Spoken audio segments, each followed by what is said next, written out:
हाय, good morning.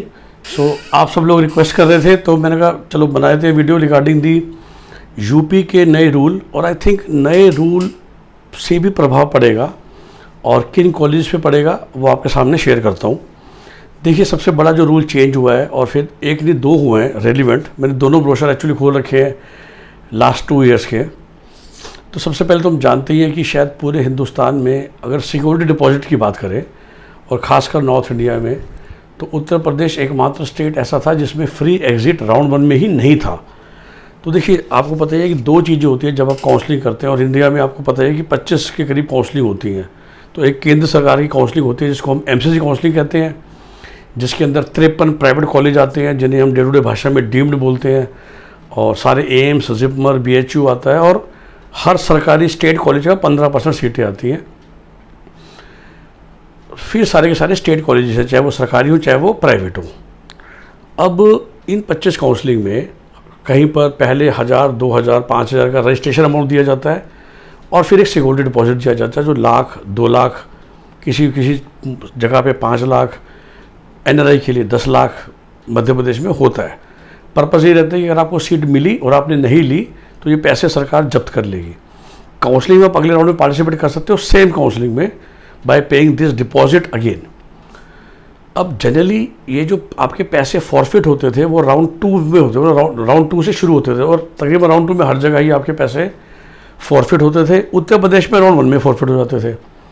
अब इस साल पहला तो रूल ये चेंज हो गया कि भाई उत्तर प्रदेश में भी राउंड 1 में फॉरफिट नहीं होंगे। ये पहला रूल चेंज है। दूसरा जो उतना ही इंटरेस्टिंग था कि 2023 तक अब हर जगह अपग्रेडेशन अलाउड हो गया था। तो लेट्स से आपने के पास एक राउंड 1 में सीट है जो सो आपने से देखिए, अपग्रेडेशन हमेशा सेम काउंसलिंग में होता है। अपग्रेडेशन हमेशा वर्टिकल होता है। लोग कहते हैं सर मेरे को यूपी की सीट मिली हुई है, राउंड 2 में उत्तराखंड हो गया तो वो अपग्रेड नहीं, उसे बोलते हैं रिज़ाइन एंड न्यू सीट। वो भी अलाउड है, बट उसमें क्या है कि आप यहाँ पर पूरी फीस देंगे और यहाँ की फ़ीस आपको कुछ टाइम बाद वापस मिलेगी जब आप डिफरेंट काउंसलिंग में जा रहे हो। लेकिन अपग्रेड का मतलब ये होता है कि जो आपकी पुरानी फीस है वो भी एडजस्ट हो जाएगी स्टेट काउंसलिंग्स में।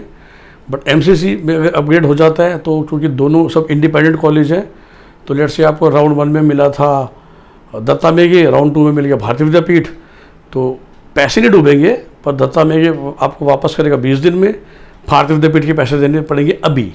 लेकिन वही अगर गुरु राम राय से जौलीग्रांट आपका अपग्रेड होता है या एनसी पानीपत से आदेश आपका अपग्रेड होता है, तो आधी फीस चूँकि हम सरकार को देते हैं तो सरकार वो फीस एडजस्ट करके अपने आप आदेश को दे देगी, और बाकी आधी फीस के लिए सेम लॉजिक रहेगा कि एनसी से लेकर आओ, आदेश को दो, आदेश को भी देनी है, एनसी से बाद में मिलेगी। इसी वजह से शायद यूपी फिर से नॉर्थ इंडिया में सबसे अच्छा काम करता है कि फर्स्ट ईयर की पूरी फीस सरकार अपने पास रखती है, ताकि अगर आपका अपग्रेड हो जाए तो कॉलेज टू कॉलेज सरकार ही भेज देगी, आपको टेंशन लेने की ज़रूरत नहीं है। और इसीलिए आप सबको भी मैं टिप्स देता हूँ जो मेरे क्लाइंट्स होते हैं कि जब आप राउंड 1 के बाद यूपी में रिपोर्टिंग करने जाया करते थे लास्ट ईयर तक, तो कॉलेज वाले हमेशा कोशिश करते थे कि आपसे हॉस्टल और उसके पैसे ले लें, और मैं कहता था मत दीजिए अभी, क्योंकि अगर आपका अपग्रेड हो गया तो फिर खाम में इनसे पैसे वापस लेने में चक्कर कटेंगे। क्योंकि रूल यही है कि हॉस्टल और बाकी सबके पैसे हम राउंड 2, 3 के बाद भी दे सकते हैं। तो ये एक और टिप मैंने आपको बता दी। तो एक तो वो 2 लाख का आ गया है, पर दूसरा जो इंटरेस्टिंग फैक्टर था ना कि यूपी में आपने 1 लाख की फीस, 1 साल की फ़ीस दे दी। अब वो कहते थे लास्ट ईयर तक कि अगर राउंड 2 के बाद आप यूपी की सीट छोड़ोगे जो आपको मिली हुई थी, चाहे वो राउंड 2 में अपग्रेड हो जाए चाहे सेम सीट रहे, उसके बाद छोड़ोगे तो ये आधी फीस भी खा जाएंगे। दैट मीन्स 12 लाख की 6 लाख और खा जाएंगे। 2 भी खाए, 6 भी खाए, टोटल 8 लाख खा गए ना। उसमें लोग घबराते थे, डरते थे। अब चूँकि दोनों चीज़ें पूरी हिंदुस्तान में और कहीं नहीं होती तो हटा दी गई हैं। हाँ, 2 लाख डूबेंगे राउंड 2 के बाद, क्योंकि राउंड 2 फ्री सीट तो नहीं है ना, लेकिन आपके 6 लाख तो बच जाएंगे। ये है मोटा मोटी 2 चेंजेस। तो ये चेंज करके आप बेसिकली इंडिया के पैरेलल आ गए हो। अब इसका एक्चुअल इम्पैक्ट क्या है डे टू डे भाषा में, क्योंकि 20 पेज का ब्रोशर मैं आपको दिखा के तक नहीं करना चाहता। देखिए, काउंसलिंग साइकोलॉजी क्या चलती है, और मैं हमेशा वही कहता हूँ कि बेयरिंग फ्यू एक्सेप्शंस, हमेशा राउंड 2 की कट ऑफ राउंड 1 के नीचे आती है। क्यों आती है? In all the 24 counselling other than UP. फिर यूपी पे आएंगे तो वही, अब नॉर्थ इंडियन मेंटेलिटी की बात करें, ह्यूमन मेंटेलिटी की बात करें, तो आप सब लोग डरे हुए सीट के लिए। इवन जिसके 500 नंबर है वो भी डरा हुआ है, 600 वाला भी डरा हुआ है। तो 500 नंबर है, अभी लास्ट ईयर के एग्जाम्पल से समझाऊंगा तक जब सबको समझ में आए। मैंने यूपी का फॉर्म भरा, साथ में मैंने, लेकिन मुझे चिंता की पता नहीं सीट मिले ना मिले, मैंने बिंदास, हरियाणा, उत्तराखंड, हिमाचल, ये 3 तो भरी दिए जो नॉर्थ इंडिया के ओपन स्टेट है यूपी के अलावा। सब में मुझे सीट एलोकेट हो जाएगी। मैं तो 550 नंबर वाला हूँ, मेरा कोई पैसा डूबेगा नहीं, क्योंकि हरियाणा, हिमाचल में तो डिपॉजिट भी नहीं जाता था। उत्तराखंड में लास्ट ईयर से 1 लाख डिपॉजिट हो गया राउंड 1 से पहले, पर वो वापस मिल जाएगा। अब मुझे चारों जगह सीट मिल गई, मैं 550 वाला हूँ। जाऊँगा तो मैं यूपी में, क्योंकि मेरा मन ही था श्री राम मूर्ति, शारदा या मुजफ्फरनगर मेडिकल या हिंद, क्योंकि वो सस्ते भी पड़ते हैं और चूँकि वो अभी मिल गए हैं। पता नहीं ना कि राउंड 2 में पता नहीं 400 नंबर वाले को कुछ मिले ना मिले, चिंता रहती है आप लोगों को। तो मैंने यूपी ज्वाइन कर लिया और बाकी 3 की अलॉटमेंट लेटर रद्दी में गया। अब जो एक पर्टिकुलर कॉलेज जिसे 150 अलॉटमेंट लेटर दिए थे हरियाणा का या उत्तराखंड का, उसमें एडमिशन हार्डली 30-40 होते हैं, क्योंकि वो सारे बच्चे तो यूपी में जाकर एडमिशन ले लिए पहले 5 कॉलेजों में। ये एक टिपिकल मेंटेलिटी चलती थी। ऐसा ही एमसीसी में होता था। राउंड 1 में हमने भी डर के मारे सब कुछ भर दिया एंड तमिलनाडु, पौंडीचेरी भी रिपोर्ट करके आ गए, क्योंकि डर सीट की चिंता है। अब हम बात कर रहे हैं, समझ लो 300 नंबर वाले की, 350 नंबर वाले की, या रैंक की बात करें तो 5 लाख रैंक, 4 लाख रैंक। लेकिन फिर अब राउंड 1 आया स्टेट्स का, भाई आपको यूपी मिल गया। यूपी में पहले 6 नहीं, पहले 8 कॉलेज भी मिल गए। आप कह रहे हो यार पौंडीचेरी के महात्मा गांधी या आरू पडाई या विनायक मिशन कराईकल या लक्ष्मी नारायण या तमिलनाडु के सत्य साई, भारत से तो अच्छा प्रसाद और TS मिश्रा ही हैं। अब ये ज्वाइन करेंगे, उसको रिज़ाइन करेंगे, कोई खर्चा नहीं होता। हाँ, बस वही होता है कि वहाँ की फ़ीस अभी आएगी, ये फ़ीस आपको देनी पड़ेगी। तो इस वजह से यूपी की कट ऑफ मैक्सिमम और बाकी सब की कट ऑफ राउंड 2 में हमेशा राउंड 1 से नीचे आती है, चाहे 5 नंबर से आए चाहे 20 नंबर से आए। ये एक लॉजिक चलता था 2022 तक तो बिल्कुल परफेक्ट, और 23 में थोड़ा सा वेरिएशन होने लग गया कि कभी कभार उन सब काउंसलिंग्स में भी राउंड 2 कट ऑफ बढ़ने लग गई, जिसका कारण यही था कि नए लोग, मैं तो हमेशा कहता हूँ कि जब राउंड 2 भी कट ऑफ बढ़ रही थी ना, तो उसका कारण ये था कि दैट मीन्स कुछ बच्चे ऐसे थे जो पहले ड्रॉप करने के मूड में थे, फिर शायद दुनिया को देख के, दोस्तों को देख के अचानक से महीने बाद उनको लगता है, क्योंकि देखिए राउंड 1 और राउंड 2 के आने के बीच में तकरीबन 25 दिन हो जाते हैं, यही लॉजिक है। तो हमेशा कट ऑफ को जो बढ़ा रहे हैं यूपी के अलावा वो हैं जिन्होंने आज सोच रखा है कि ड्रॉप करेंगे, फिर अचानक से जैसे अगर काउंसलिंग 1 अगस्त से चालू होती है, परसों से एग्जाम्पल के लिए बोल रहा हूँ, तो MCC काउंसलिंग हुई 11 तारीख से हो गई स्टेट्स की काउंसलिंग शुरू। तो जब तक MCC का राउंड 2 आएगा 25 का, ये जो बच्चा आज बड़ी श्योरिटी से बैठा हुआ था ड्रॉप की, अचानक से उसका मूड बदल जाएगा, वो पापा को बोलेगा जी मेरा मन नहीं लग रहा पढ़ने में, मेरा एडमिशन ही करा दो। तो फिर ये लोग वापस से काउंसलिंग में घुस जाते हैं, और ज़्यादा मार्क्स के बच्चे थे तभी ड्रॉप कर रहे थे, जो भी कारण था, तो कट ऑफ को ऊपर ले गए कुछ केसेस में, वरना जनरली ट्रेंड ये था बिकॉज ऑफ फ्री एग्जिट। अब यूपी में क्यों कट ऑफ बढ़ती थी, that was not because of free exit. तो यूपी में तो फर्स्ट राउंड में ही तकरीबन 85% सीटों में एडमिशन हो जाता है। अक्सर यूपी में राउंड 2 में बच्चे नए जो आते हैं वो भी हाई मार्क्स वाले, और फिर वो कॉलेजेस लेते हैं। सेम लॉजिक जो मैंने कहा कि पहले सोचा था मैं ड्रॉप करूँगा, अचानक से भैया मूड चेंज हो गया, तो फिर मैं यूपी में घुस जाता हूँ, लो बजट है, मुझे अच्छा कॉलेज मिल जाएगा। तो जब यूपी की कॉलेज की कट ऑफ देखोगे लास्ट ईयर की राउंड 2 में, मतलब फालतू कॉलेज भी 1.5 लाख रैंक पे ख़त्म हो रहे थे, टॉप कॉलेज तो 50,000 रैंक पे ख़त्म हो रहे थे, राइट, 50,000 70,000 रैंक पे, which means people were really, मतलब 600 नंबर वाले बच्चे फिर राउंड 2 में यूपी में घुस जाते हैं। सेम लॉजिक होता है कि पहले ड्रॉप का प्लान था, ड्रॉप का प्लान कैंसिल कर दिया। ये तो हो गया कट ऑफ क्यों मूव करती हैं। अब यूपी आ गया इंडिया के parallel in terms of rules कि आपके पैसे बर्बाद नहीं होंगे, तो उसका क्या इम्पैक्ट होगा। देखिए अब अगेन सबको पता है, चल चुका है, शायद मेरा वीडियो तो लिमिटेड लोग ही देखते हैं, लेकिन जो शायद और मशहूर चैनल्स हैं, अब यूपी में लास्ट ईयर तक 26 नॉन माइनॉरिटी कॉलेज थे, अब 4 और आ रहे हैं। इनमें से पहले 7-8 परफेक्ट कॉलेजेस हैं, अगले 3-4, उस 7-8 में भी पहला तो बहुत ही अच्छा कॉलेज है श्री राम मूर्ति। फिर कुछ कॉलेज आते हैं जो ठीक ठाक है, अबव एवरेज है, कोई दिक्कत की बात नहीं है। फिर कुछ एवरेज भी आते हैं, कुछ ख़राब भी आते हैं।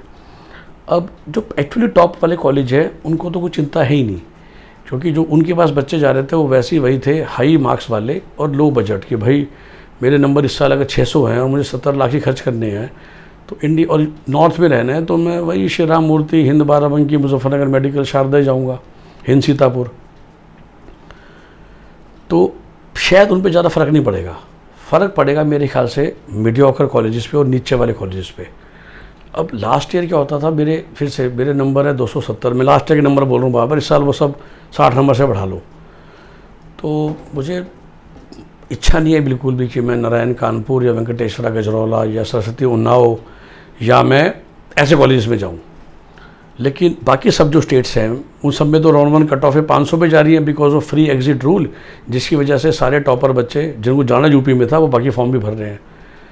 अब जो 400 वाला है उसको भी चिंता नहीं है, उसको वो कहेगा कि अब इस बार मतलब बड़ा टाइम से कि यूपी में भी सारे लोग अब सारे कॉलेज भर देंगे ना, कि देखते तो है कौन सी सीट मिलती है। सेम लॉजिक जो लोग हरियाणा, हिमाचल, उत्तराखंड, राजस्थान जहाँ जहाँ भी फ्री एग्जिट थी वहाँ पर करते थे।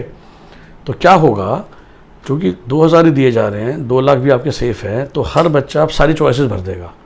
जो अच्छा बच्चा था मतलब कि लास्ट ईयर के हिसाब से 400 मार्क्स वाला, जिसने ये सोचा था कि यार ये 6 कॉलेज मिलेंगे तो ठीक है, नहीं तो मैं वेट कर लूँगा, हरियाणा या हिमाचल या उत्तराखंड मिल ही जाएगा। अब जब यूपी की चॉइस फिलिंग करेगा कहेगा भर दो सारी, मिल जाएगी सीट, नहीं ज्वाइन करूँगा, ऑप्शन तो हाथ में रहेगी। तो इसकी वजह से अब ये जो बीच वाले कॉलेज थे शायद उनकी कट ऑफ्स और ऊपर हो जाए। और दूसरा लॉजिक, जबकि पहला लॉजिक कहता है कि फ्री एग्जिट आने से सेकेंड राउंड में कट ऑफ, तो अभी मैं फर्स्ट राउंड की बात कर रहा हूँ, फर्स्ट राउंड में कट ऑफ ऊपर जाएंगी। Similarly UP is the lowest budget now with the distance. Last year क्या था ना, देखो यूपी का बजट अगर खाना पीना मिला के 65 से 70 है, हरियाणा था 80, तो नियरेस्ट कॉलेज हो गया। मैं कहना नॉर्थ इंडिया में दिक्कत यही है ना कि यूपी अकेले के पास 30 प्राइवेट कॉलेज थे, हरियाणा, हिमाचल, उत्तराखंड, पंजाब, राजस्थान सारे जोड़ लो तो भी 30 कॉलेज नहीं बनते, तो या 30 ही बनेंगे। तो सारे नॉर्थ इंडियन कॉलेजेस एक तरफ, यूपी एक तरफ, in number of seats and cheapest. अब वो बल्कि फ़र्क जो हो गया है सेकंड चीपेस्ट से वो हो गया 20 लाख का, क्योंकि हरियाणा की फ़ीस बढ़ गई है, तो सब बच्चों ने यूपी ही जाना है। तो ये बिल्कुल पॉसिबल है कि यूपी की कट ऑफ स्ट्रेच हो और ऊपर जाए, कम होने के बदले। राउंड 1 में तो ऊपर जाएंगी सारी, और राउंड 2 में चूँकि सारी ऊपर जाएंगी तो थोड़ी सी बल्कि गिरनी चाहिए अब, अदर देन वो जो ड्रॉपर घुस जाएंगे जिनको सस्ती सीट चाहिए और स्ट्रेच रहेगा। तो मेरा पॉइंट यही है कि इस चेंज होने की वजह से जो कॉलेज हमें 4.5 लाख रैंक पे मिल रहा था वो शायद अब 5 लाख रैंक पे मिले, क्योंकि मैंने कहा ना कि 4.25 लाख रैंक वाला अब सारी ऑप्शंस भर देगा, क्योंकि चिंता नहीं है 2 लाख डूबने की। तो ये हो सकता है जो हर जगह होता है। तो फिर बस कह दो, पर यूपी का एडवांटेज यही है कि शायद अभी भी चीपेस्ट नहीं, एडवांटेज मतलब अभी भी चीपेस्ट है बाय फार। तो जो बजट इशू वाले लोग हैं उनको यूपी ही जाना है, और उनके लिए शायद थोड़ा स्ट्रेच भी हो सकता है अब। तो फिर से मैं रिपीट करूँगा कि काउंसलर्स तो कोशिश करेंगे, और शायद वो जो एजेंट होते हैं जो कमिटमेंट करके पैसे आपसे ले लेते हैं और सीट तो कंप्यूटर से ही मिलनी है, तो वो शायद फंस जाएंगे। अगर वो भी सुन रहे हैं तो I think lot of those kind of commitments will be failing this year, and उसके हिसाब से फिर देखते हैं क्या होता है। तो मैं तो ये सलाह दूंगा कि इस रूल की वजह से राउंड 1 में कट ऑफ ऊपर जा सकती हैं, जबकि वैसे देखा क्योंकि जो सब लोग जैसे भरते थे बाकी जगहों पे तो और भी ऊपर जाएंगी। तो आप ध्यान रखिए एजेंट लोगों को भी और स्टूडेंट्स को भी, और उसके हिसाब से अपनी प्लान बी सी बना के रखिए। सिर्फ एक स्टेट की काउंसिल पर भरोसा ना करके 3-4 को लेके चलिएगा। Okay, best wishes, best of luck, take care. और मैं कोशिश करूँगा कि वीडियोस आपके लिए बनाता रहूँ, पर मैंने वही कहा कि अब इतना काम शुरू हो गया है जो हमारे करंट सेट ऑफ क्लाइंट्स है कि उतने रेगुलर वीडियो शायद मैं आप लोगों के लिए नहीं बना पाऊँगा। कोशिश मैं करूँगा, और कमेंट्स के जवाब भी जब भी एक्चुअली मैं लैपटॉप खोलता हूँ सामने कुछ 10-12 दिख जाते हैं, जो बिल्कुल सामने दिखते हैं तो मैं उनका जवाब दे देता हूँ। तो कई बार आप में से लोग दुखी होते हैं कि सर आप मेरा नहीं देते, किसी और का देते हो। तो भाई सच्चाई की बात यह है कि मुझे किसी से कोई पर्सनल दुश्मनी या दोस्ती नहीं है। मैं लैपटॉप खोलता हूँ, जो कोई अचानक से सामने नहीं होते हैं, जैसे वो यूट्यूब स्टूडियो खोला तो जो सामने पहले 10-12 कमेंट आए थे उनके फट से जवाब दे देता हूँ, फिर मैं दूसरे काम में लग जाता हूँ। फिर कभी दिन में समय मिलता है, फिर जो सामने नज़र आते हैं उनको आंसर कर देता हूँ। तो कोई भेदभाव नहीं है जी कि किसके मैं कमेंट आंसर करता हूँ किसके नहीं करता हूँ। जो मेरे क्लाइंट्स हैं वो वही यूट्यूब पे कमेंट डालेंगे, वो तो डायरेक्टली सुबह शाम पूछते ही रहते हैं। Okay, so have a nice day, bye bye, take care, and best wishes for you to get your favourite seat. Take care.